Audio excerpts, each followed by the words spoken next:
Hello class, so this is our house perspective drawing demo, and I'm set up outside just on the street actually, outside our house, and it's a nice day, so I figured I would actually record the demo that I've been meaning to do for a while. So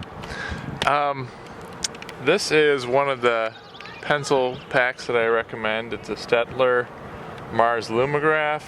It has a number of different hardnesses of pencils in it. Please excuse the traffic that's occasionally driving through. So it has everything through 2H through a 6B. I'm going to start with an HB, which is a kind of a medium hard. And the rest of what I have for a setup here is erasers.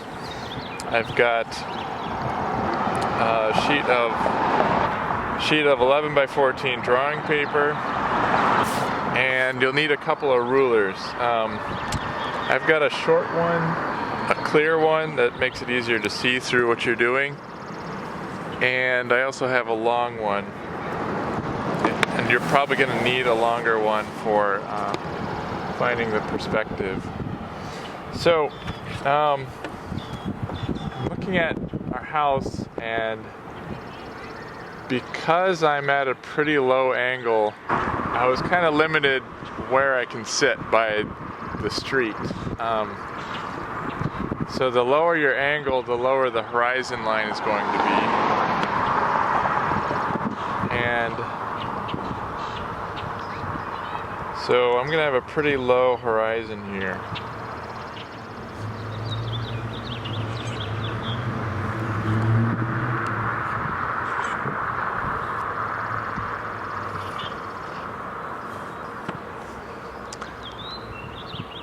And you want a corner on shot of the house. You don't want to be looking at a side straight on. You want a corner on because we need 2-point perspective for this assignment. So make sure you're looking at a corner, and the more straight on you are to that corner of the house, the more evenly distanced your vanishing points will be. But again, you might be limited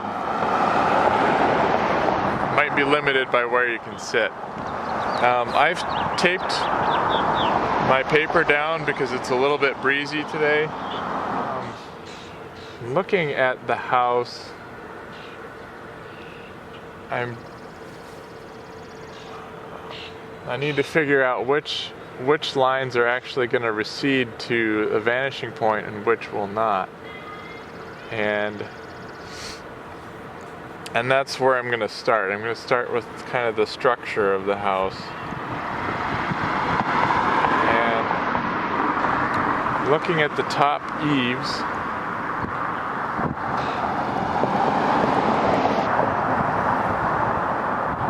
just kind of trying to visually judge where that angle is.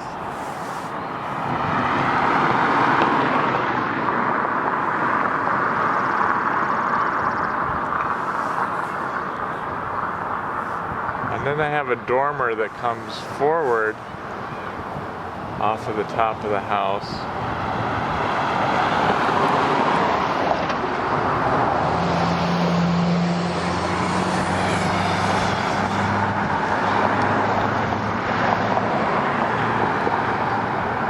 And wherever that goes, that's going to be that's going to go towards my other vanishing point.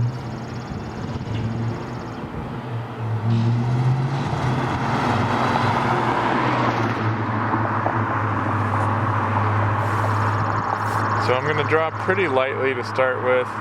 You might not be able to see it on the camera right now because it's pretty bright and sunny.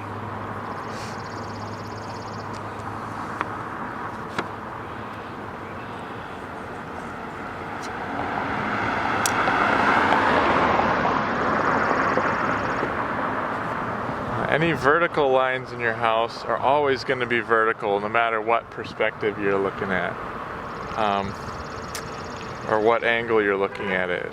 Straight up and down is always going to be straight up and down. If you have any trouble remembering, your horizon line is always your eye level. So if you're looking at your house, especially with my house, I've got rows of bricks, but you might have rows of siding or something like that. And that kind of helps you to determine where the horizon line is, because you'll see one row of bricks or siding or whatever that looks to be completely horizontal.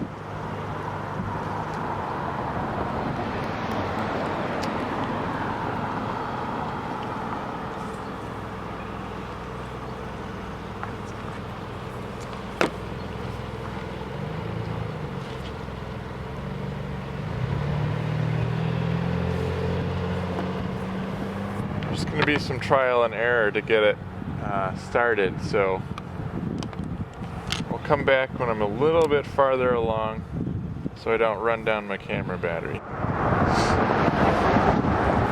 Alright, so it's taken me a little while to get to this point, and I've been using the eraser about as much as I've been using a pencil, but that's okay. That's kind of, it does take some trial and error to get kind of the basic shape of your house set up and to get your vanishing points established. And as you'll see, you'll almost definitely need to tape the sides, and so once you find your vanishing points, you can actually start following them, and you don't have to keep finding them over and over. So I can put my ruler on the vanishing point and start striking lines from the horizon, from your vanishing points. Once you start doing that, though, if you notice that your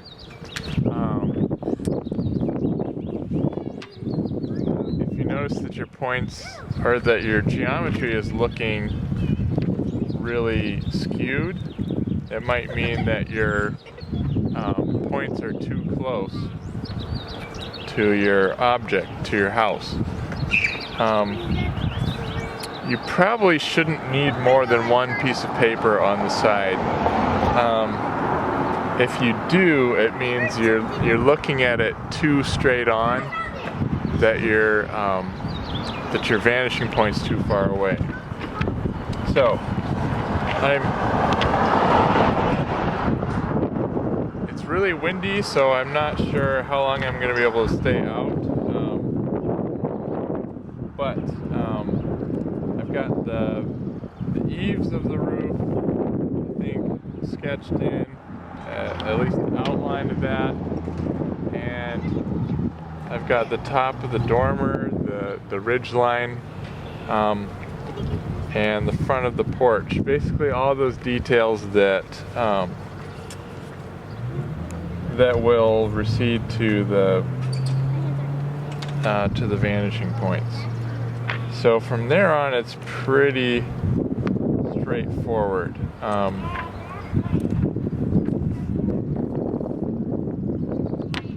So we'll come back in a little bit, and I'll